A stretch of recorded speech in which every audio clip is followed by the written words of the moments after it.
Welcome to the Killer Innovation Show, the longest continuously produced podcast in history. Each week, Phil McKinney brings you the insights and strategies to amplify your creativity and innovation skills. Here's your host, Phil McKinney. Welcome to this week's episode of Killer Innovations. This is an exciting show. We are kicking off season 18 of Killer Innovations today. We are starting our 18th year of producing the show. We started this show in 2005, and as the introduction stated, this makes us the longest continuously produced podcast in podcast history. Been around. I guess we win the Endurance Award for being the one that's still standing here after all of these years. And we are very proud of that endurance, our ability to continue to produce a show that has a following that includes you.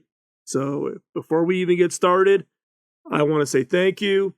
And we dedicate this show to you. Now, we thought about what could we do for the show being it's the Season 18 kickoff. And what we decided to do was actually format this into an AMA, or Ask Me Anything Q&A.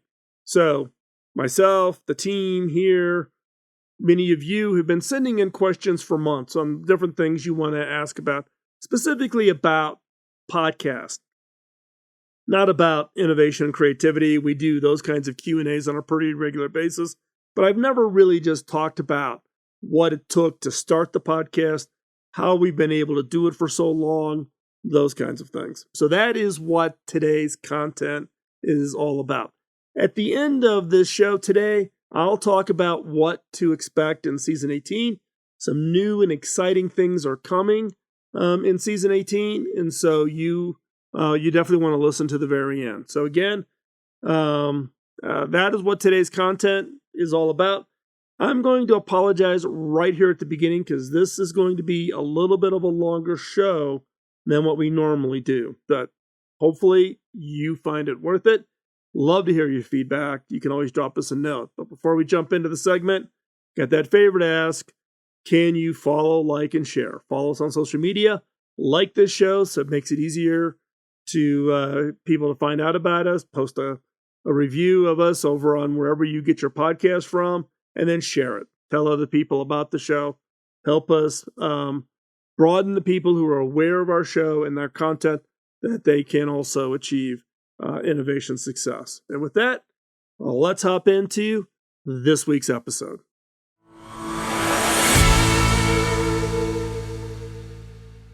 Welcome to this week's podcast. This is a special show.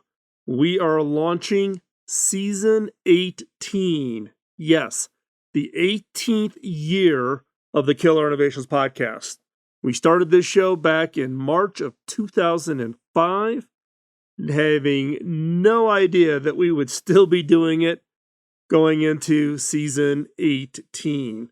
Now, over the years, I have talked about the history of the show and etc., bits and pieces, but I'm actually going to dedicate today's show to answering your questions.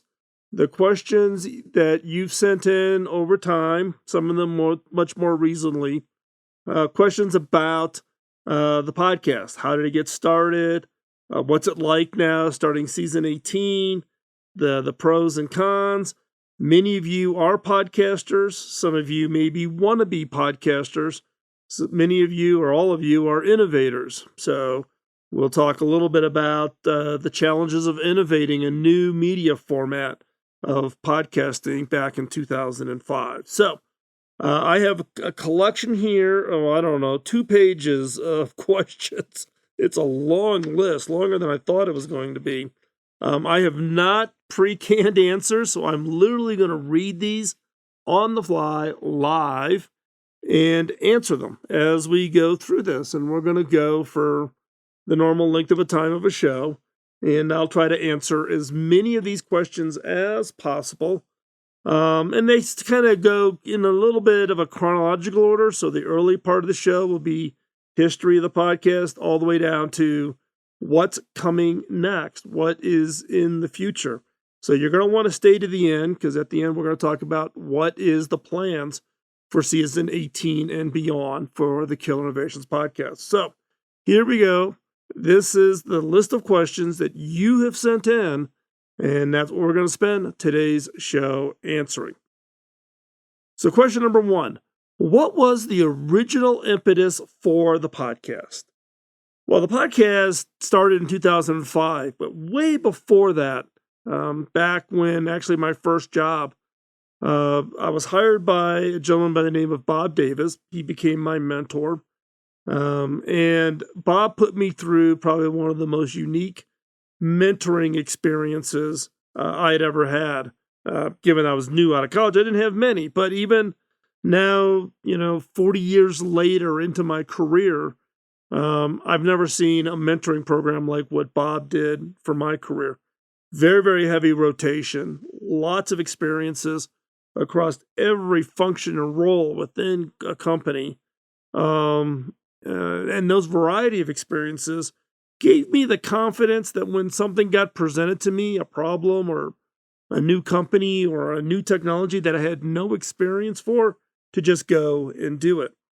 So many, many years later, I went back and was meeting with Bob, thanking him and acknowledging him for the investment he made in me early, which set me down a path that I attribute a lot of my success to.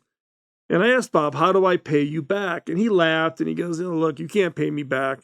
You have to pay it forward. You have to share your learnings, your experiences, your expertise, the pains you went through with the next generation, the people who are going to come up behind you and take on the roles that you've had. And I thought about it, and I could do, mentoring of, individual people and, staffs, that reported to me or somebody that I found in an organization. But, you're mentoring one person at a time. And I was interested in saying, is there a way to scale this? Could I share in a broader format? And so that was what turned out to be really the impetus for the podcast. Podcast was brand new in 2005. And I thought, okay, we've got this audio format. Don't know how popular it's going to be or how many people would even be interested in listening to me. So let's go and try doing this thing called a podcast. So that was the impetus. It was to respond to Bob's challenge to pay it forward, and then my own challenge to myself about how do you pay it forward at scale. Which kind of leads into question number 2. What was your inspiration for the format and structure of the early podcast? Oh, that's real simple. Bob Davis actually got me hooked on to a motivational speaker by the name of Earl Nightingale. You can actually go to Spotify, search for Earl Nightingale. Bunch of his programs are out there. You can listen to it. The guy's phenomenal. He's unfortunately has passed away, but I turned into being a huge Earl Nightingale fan, big fan. And I subscribed to a monthly audio magazine that he put out called Insight. And it was short little things about leadership and management and teams and personal motivation and positive thinking. But the Inside Audio magazine, which keep in mind, we're talking 1980, 1981, 82, came out on cassette tapes. So I would get this cassette tape, put it in my car, and that's what I listened traveling to and from work. In fact, I still have every issue of Insight Audio magazine on its original cassette tapes still in my office here. I just can't even fathom the idea of throwing them away. But you can listen to them. A bunch of them have been digitized and are up on Spotify. So check that out. Earl Nightingale, Insight, over on Spotify. Question number 3, how did you put out the first podcast? Well, the very first podcast was March 5th, 2005. I actually was, read up about a little bit about the podcast.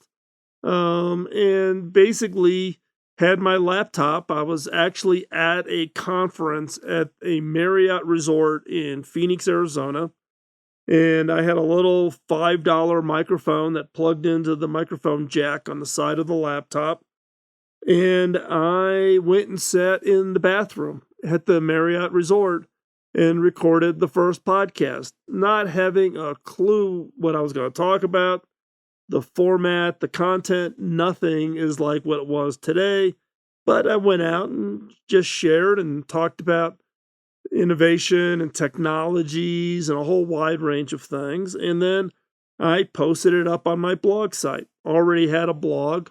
And my blog had actually been live since 1996. So I already had 9 years into the blog, and I just treated it like a blog with an audio download. And I put it up there and posted about it on some of the community sites and that of the early podcasters to see if anybody would listen to it and give me some feedback. And I actually got some people downloading it. And I got emails from people saying they really liked it and etc. And I got so excited that actually I did that on the weekend. And on Wednesday of that week, I actually put out a second episode. So 3 days later, I put episode number 2 up. And then it's been an ongoing grind ever since then.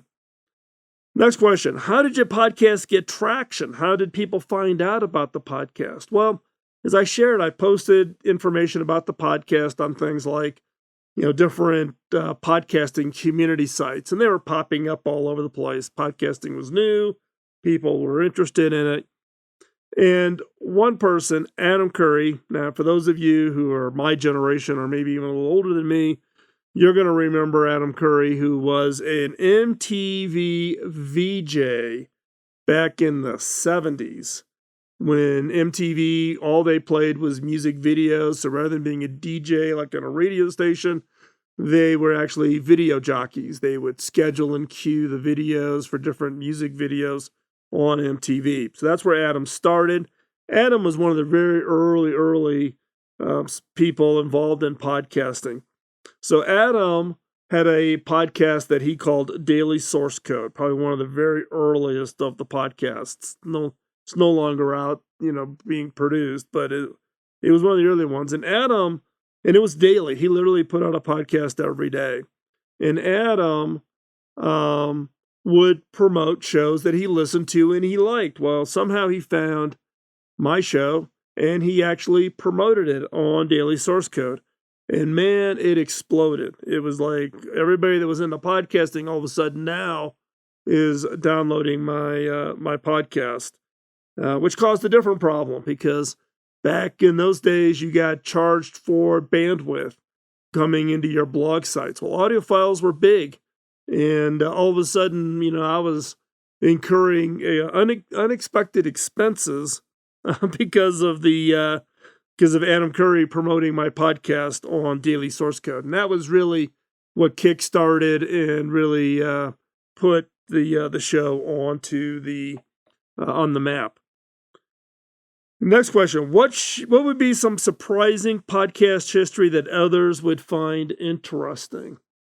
Well, as I was sharing before, there was all these sites where you could actually list, your podcast so people could find it, communities where you could ask for advice from other podcasters, those types of things. Unfortunately, I'm a software engineer by training, coding background.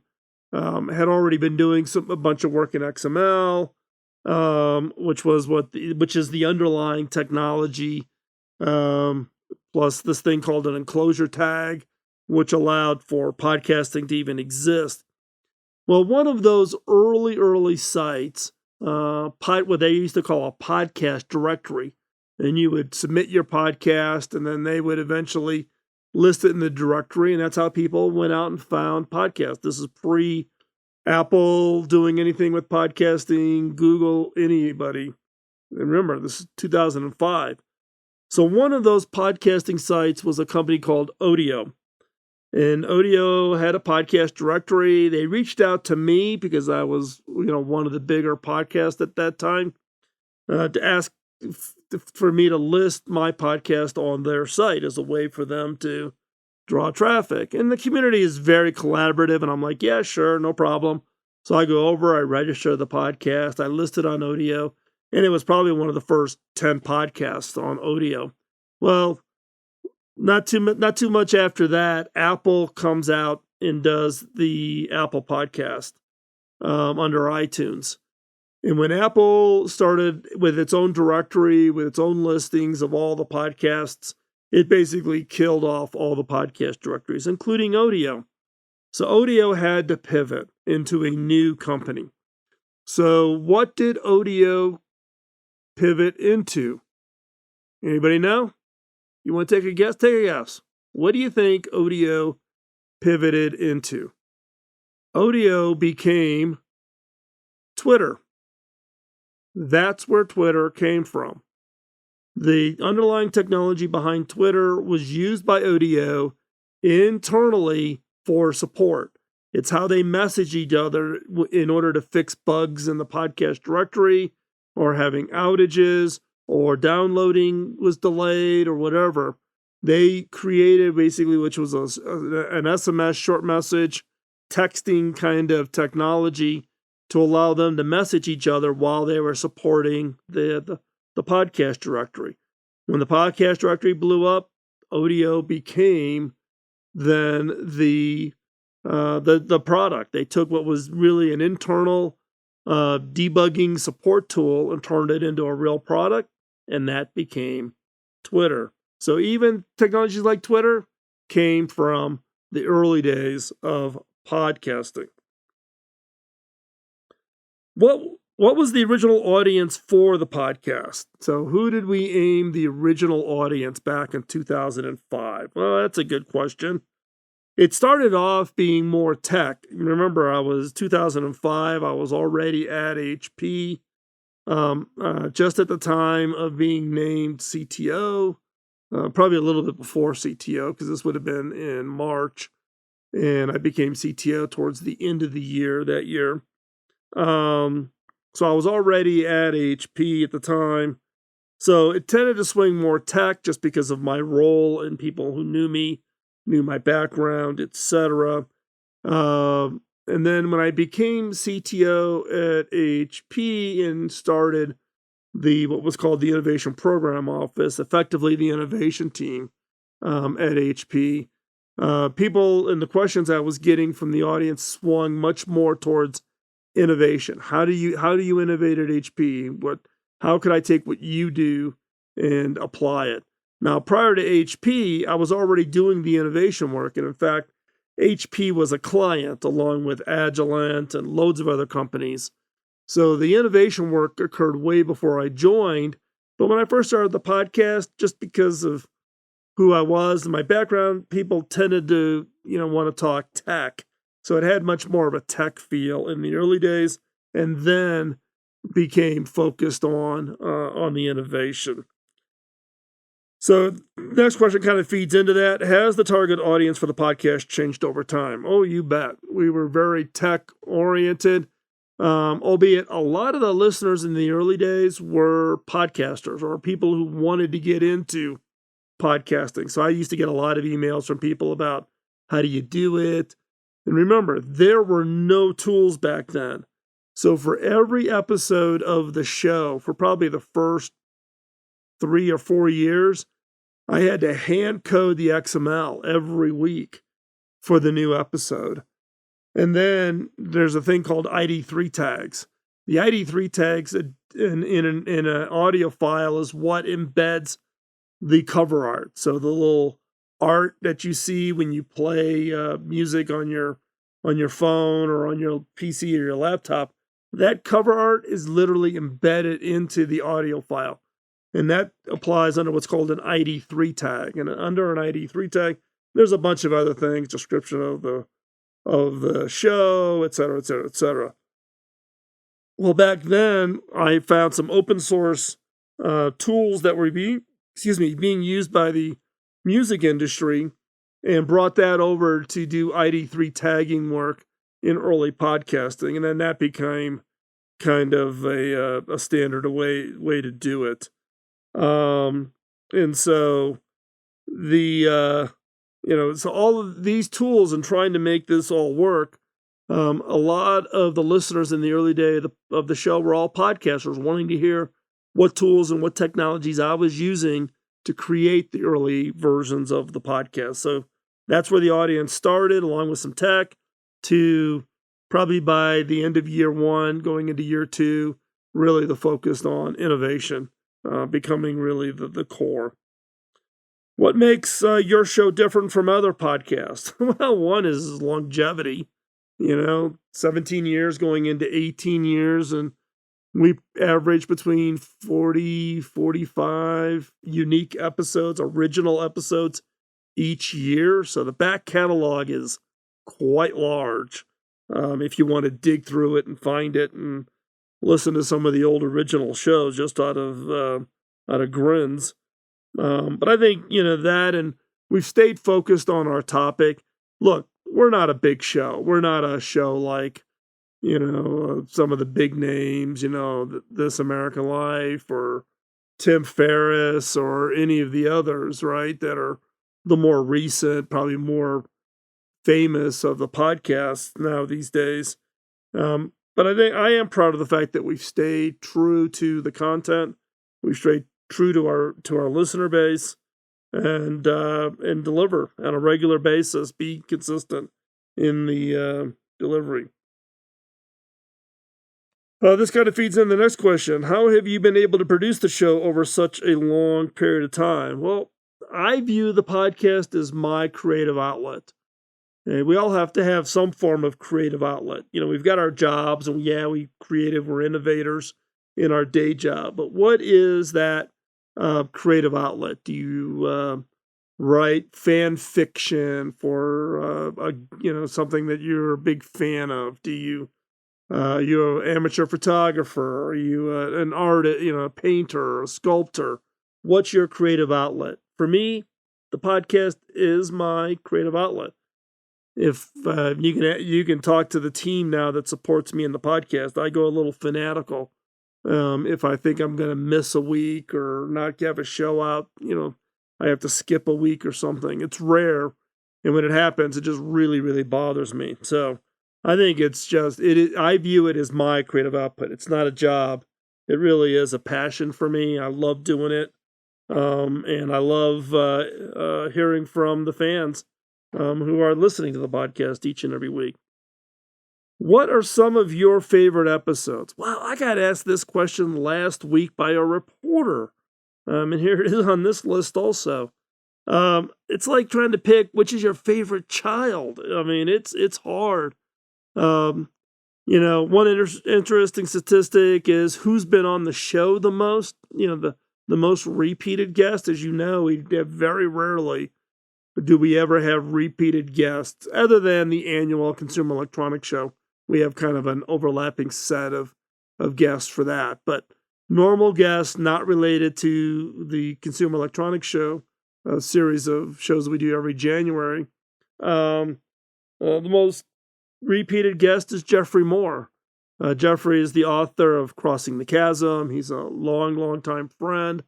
And I think he's been on the show 5 times over the 17 plus years now of the show. So any of the Jeffrey Moore episodes are really, really good. Peter Guber, who is one of the co-owners of the Golden State Warriors. He's the former CEO of Sony Entertainment. He is the chairman of Mandalay Bay Entertainment. So he was the producer on the whole series of Batman movies, and he's been involved in the industry for quite some time. Peter and I met each other. We were both speaking at a conference, and then he was writing his book at the time, so he asked if he could interview me. He interviewed me. He included me in the book. I reached out, invited him on the podcast. He came onto the podcast, so the Peter Guber interview is actually another one that is quite good, to listen to. But because we've done 40 45 new episodes every year for 17 years. There's a lot of content. So I would encourage you, just go over to the site, killerinnovations.com, go to the search bar and put a topic in. And the odds are you're going to find a show that covers that topic. Next question. What have been the biggest challenge with the podcast? Well, some of the biggest challenges on doing the podcast has been the changes over time that happen, right? Listeners change, listeners' interests change, what they want to hear. Do they not want me, to talk about certain things? If you went back and listened to some of the early shows, probably for the first 3, 4, 5 years or so, a lot of the shows actually contained a lot of more personal stories from me about things going on and et cetera. And in the early days, people really liked that. But then when we got to like year 4 or 5, some people started sending in some emails asking for me to like get off the personal stuff and get to the meat of the topic quicker, spend less time on the personal things. So we made that shift, and if you notice, there's probably a little bit less personal stuff. Today's show is probably the most personal of the shows that I've done in a very, very long time for the podcast. So, but we're always listening to your feedback. What is it you like about the show? What is it you don't like? More guests, no guests, only do guests. Phil, stop talking. We've heard enough of you.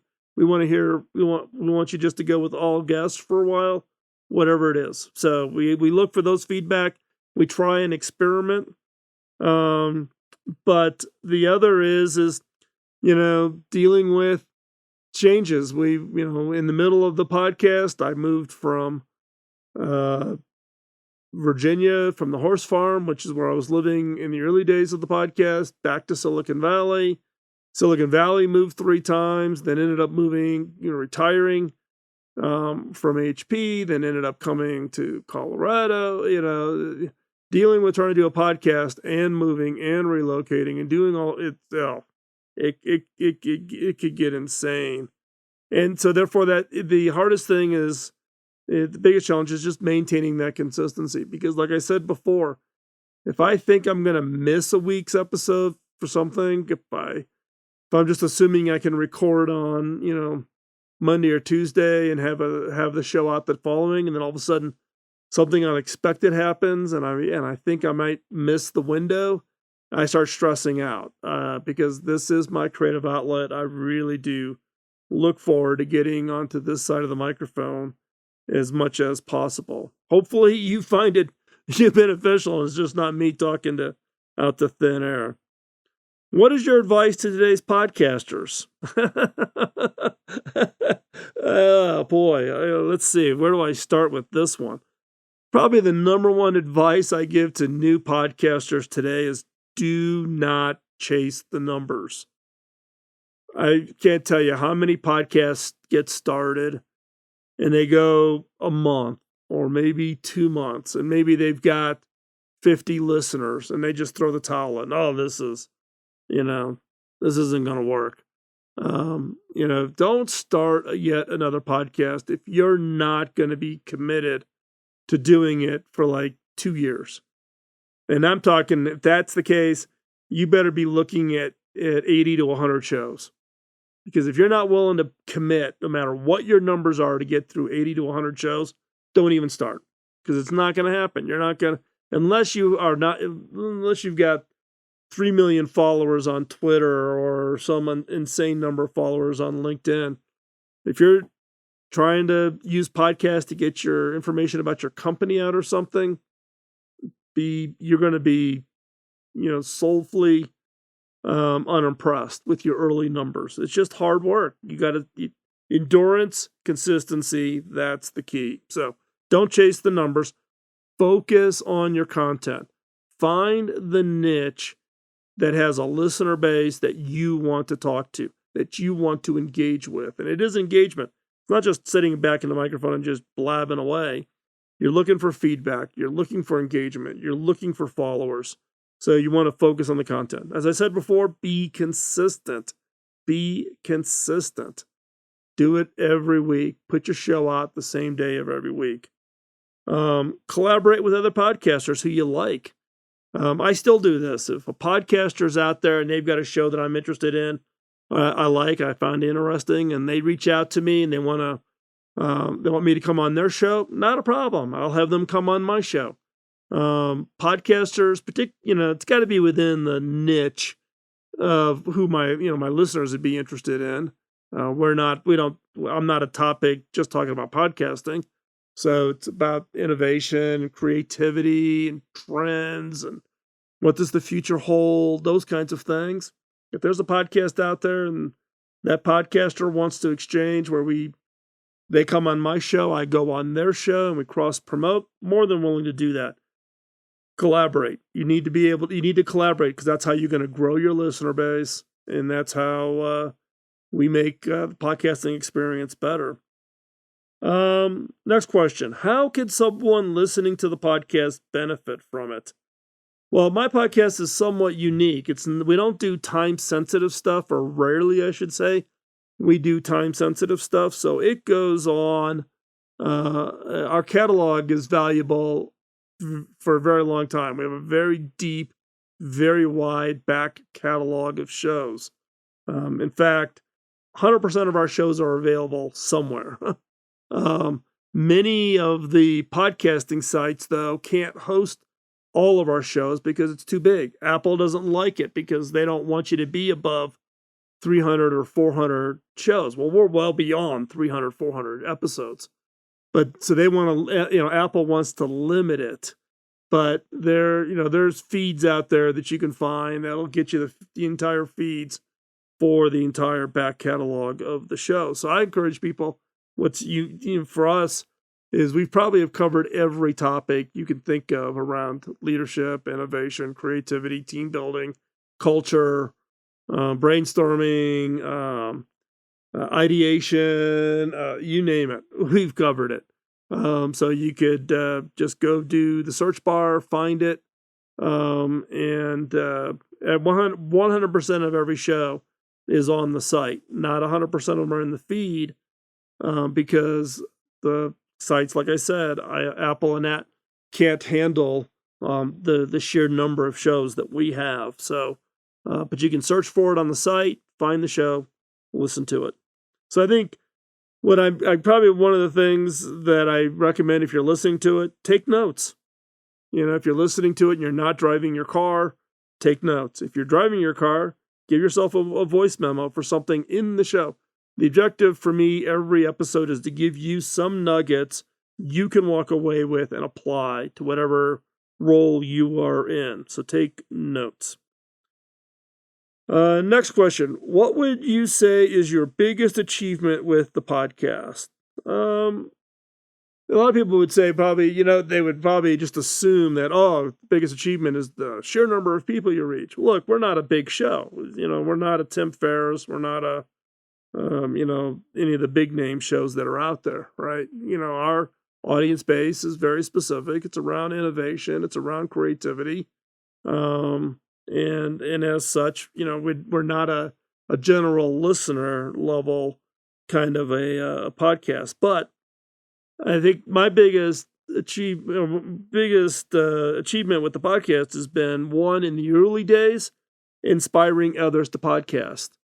Inspiring the early podcasters, showing them how to use the tools and helping educate them on ID3 tags, and showing people and helping some podcasters debug their XML that they got wrong, and it's getting rejected at Apple and they can't get their new show posted, or introducing them. We were like customer number 5 at Libsyn, which is the podcast streaming download site, which 99, or I should say 90, I'm going to say 80% of all the big podcasters are all on Libsyn today.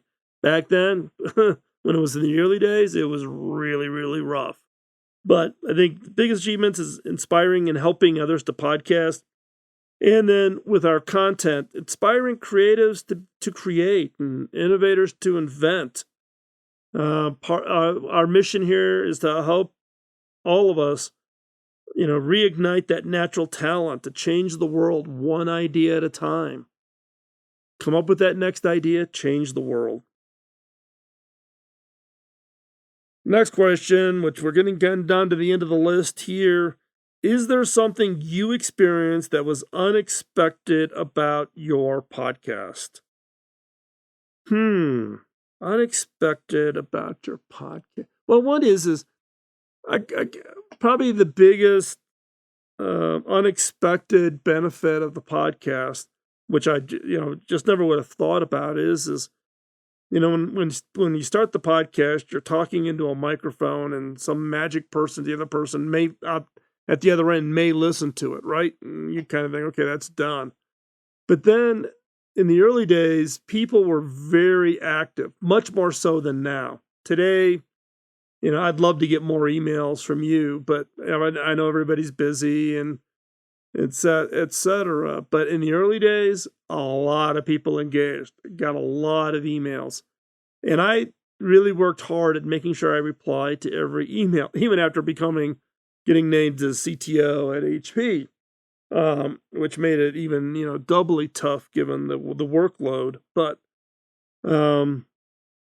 that engagement turned into being a back and forth conversation. And then it became listeners and fans of the show becoming friends. True friends. Meeting people, having people, there's one listener, I'm not going to give full names, but Woody, he knows who he is. In the early days of the podcast, Woody reached out, and I was CTO at HP, and my offices were based in Cupertino. And Woody reached out and asked, would it be okay? Could he come by and meet me? And I'm like, yeah, sure. So we made arrangements. He came to California. He lives in the Midwest, but he came out to to HP, and we met, and I showed him around the campus and such. And we've stayed in touch, and we're friends on Facebook and LinkedIn. So I see things about his kids. He saw things about my kids, and now all my posts are about my grandkids. But, we've become, friends in the form of staying connected and staying updated. And Woody had a podcast for a while, and I did an appearance on his podcast, and we did that. And then Seth actually was in college when he started listening to the podcast. He was learning graphic design at a major university, and he actually was a volunteer. He actually helped with some of the audio file work in the early days of the podcast. He volunteered, no pay, and would actually help with some of the editing work on the early audio files. Seth went on and actually founded his own commercial design firm to design logos and graphics and that for companies.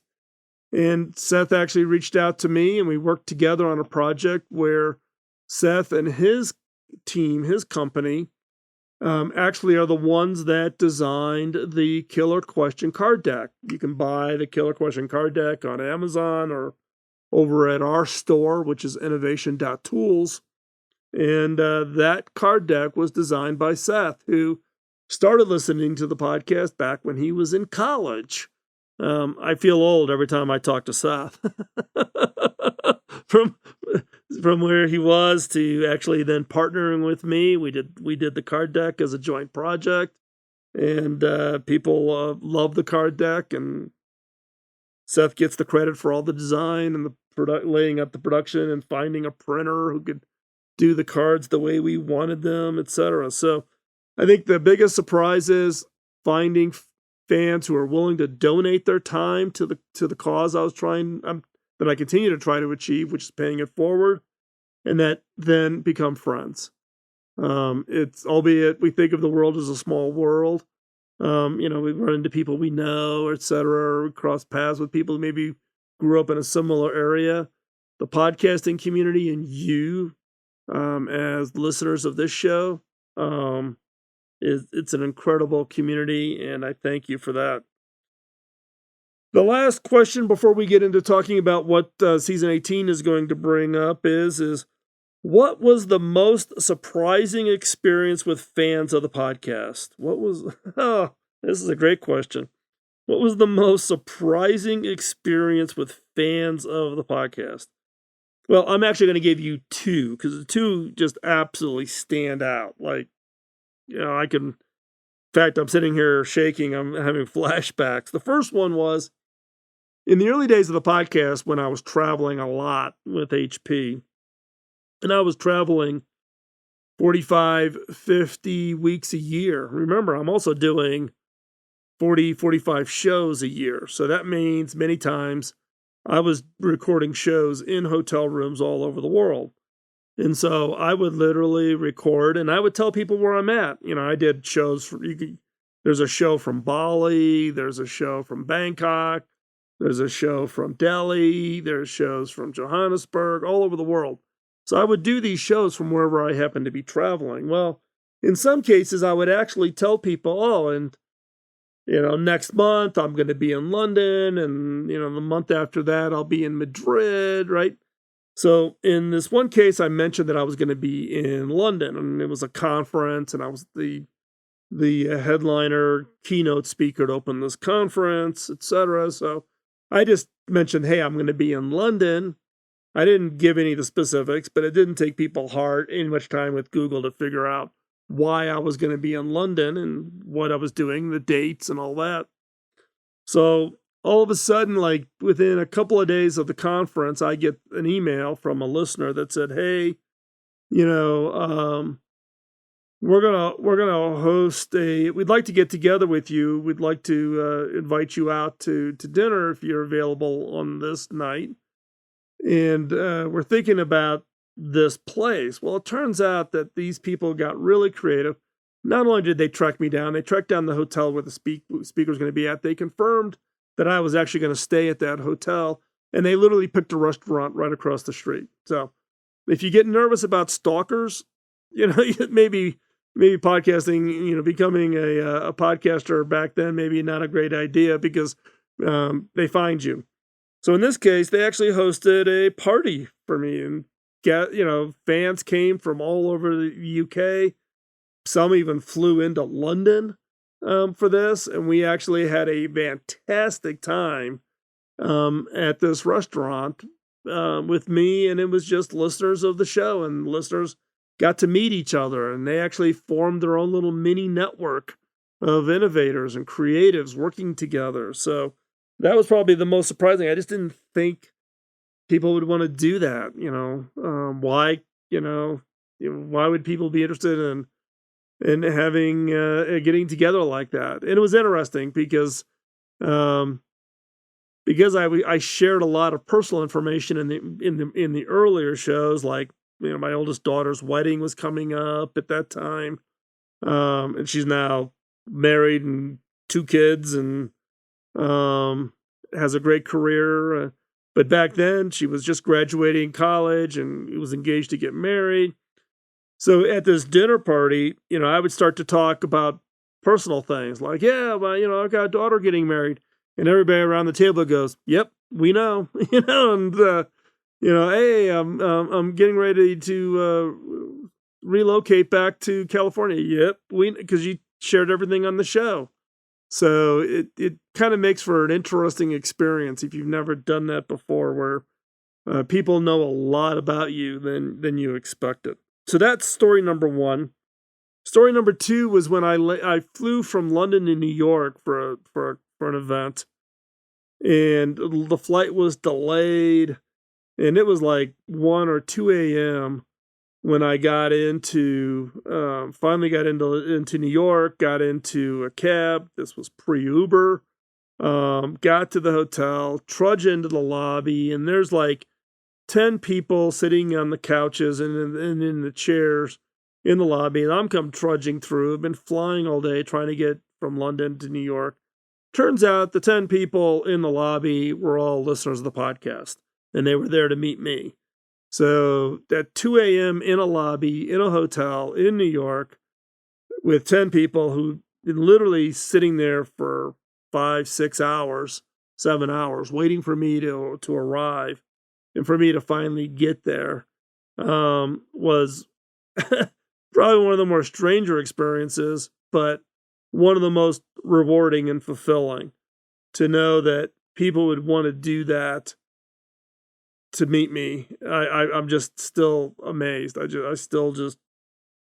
amazed every chance I get to meet listeners. And in fact, yesterday I was at an event here in Denver, Colorado, and I was being recognized for an award here in the state of Colorado. And when I came off stage and I'm standing in the lobby, a young gentleman walked up and he was a listener to the podcast, and he asked if he could take a selfie with me. And so I took a selfie with him. I'm just amazed. I do this show for you, and hopefully you find benefit from it. And every interaction, every chance I have to interact with you is highly, highly rewarding. I get so much out of it, and love having those opportunities, and humbled when I hear your stories about things you've done or things you've been able to achieve in the innovation and creativity space. And all that credit goes to you. Maybe I play a little role as a catalyst, but all the credit for whatever you achieve belongs to you. You have earned it. So, as we wrap up today's show, one thing I did want to share with you is what's going to be coming up in season 18. We have actually a fairly growing backlog of shows, interview shows that are coming up. So you're going to want to make sure you are subscribed and following that all the time. You will also, starting March 1st, which should be the day this show is released, starting March 1st, we are running a special 30-day promotion over on the store, which is innovation.tools. Over at innovation.tools, you'll notice that the store has been completely redesigned. New themes, all new refreshed graphics, and a catalog of products that's probably 5 times bigger than what it was before. So this includes everything from books that I think that are inspirational, idea notebooks. If you want to know the specific model of moleskin notebook that I use for all of my idea brainstorming, check it out. It's over there now. To the tools that I use when I'm running and facilitating brainstorming and ideation sessions. The workshops are also over there. And there's also a growing, early, very small, but growing speakers bureau where you can find keynote speakers, facilitators. If you need help running brainstorming sessions, all of that, you can find that over at innovation.tools. But starting March 1 for the month of March, we're offering a special discount, 18%. Figure out where the 18 came from? Season 18, 18% discount.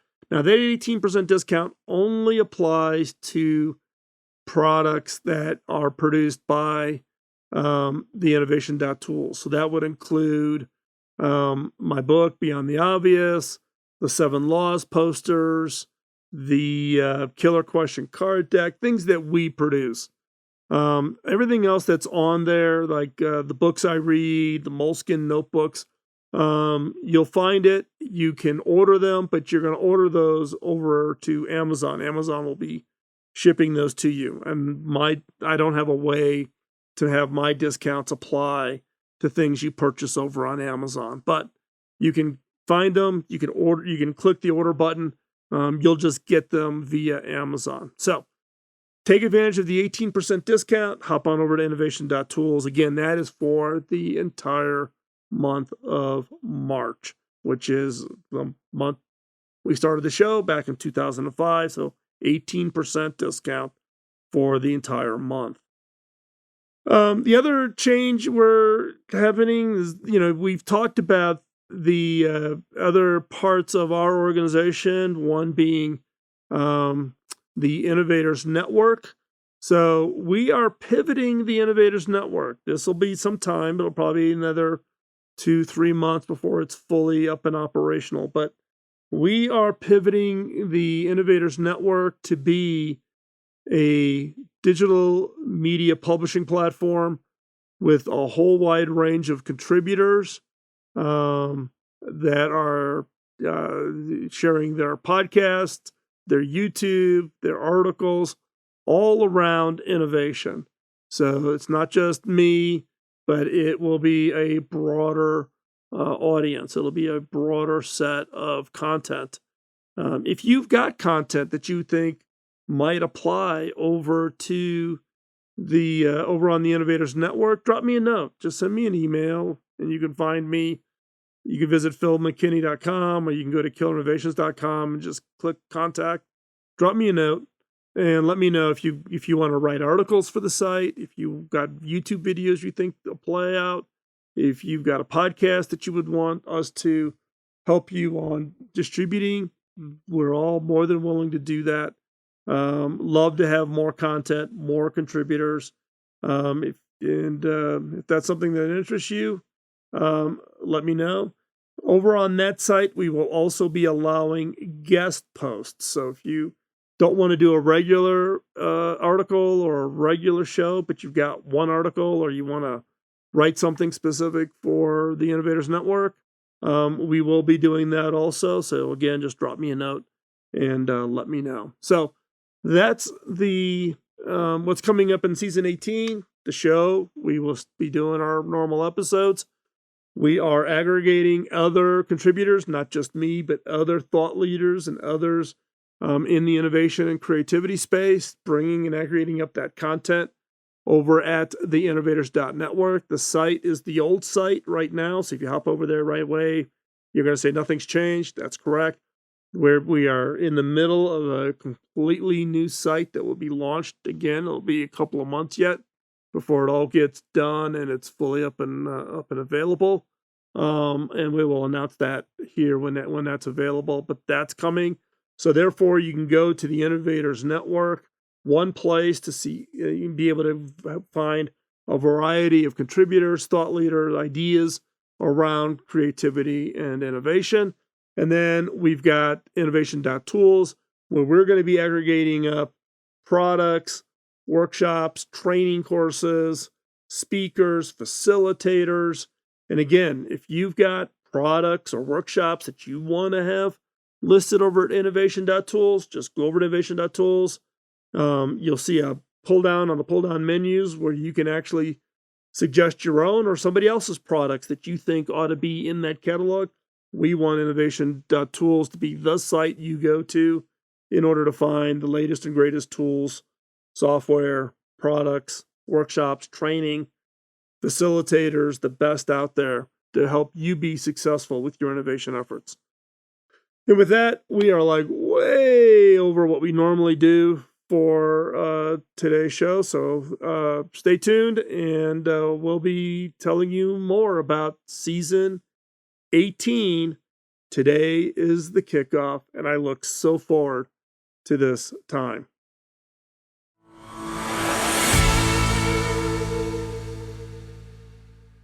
Again, I want to apologize. The show segment went long. I got these 2 pages of questions for the AMA, Ask Me Anything. I wanted to answer all of them, so I apologize. I know we went a little long. But again, thank you for your time today. Thank you for your support and encouragement from the past. I really do appreciate hearing from you. So drop me a note, phil@killerinnovations.com. You can drop me a note. I work very hard at trying to reply to every email that I get. So you can do that. You can also connect with me over on LinkedIn. Let me know that you're a listener to the podcast. I get lots of LinkedIn requests every day. But if you, in your message to me, say that you're a listener to the podcast, it's an automatic accept. I will connect with you on LinkedIn, and then we can also message that way too. Or if you're on Facebook, I tend not to accept friends requests. Follow me over on my page, which is a certified blue check mark on my Facebook page, And then we can connect on Messenger if that's more convenient to you. So I'd love to hear from you. Love to hear your feedback. Love to hear your ideas on what we can do to make the show more valuable for you, deliver better content for you. With that, thanks again for listening to today's show, and again for being a supportive listener. It means a lot. It's the motivation that's allowed us to deliver 17 years of content, and now very proud to start year 18 with this show. And with that, we will be back next week with a new episode of Killer Innovations. Until then, bye-bye. Podcasting nonstop since 2005, this has been the Killer Innovation Show on the Innovators Network.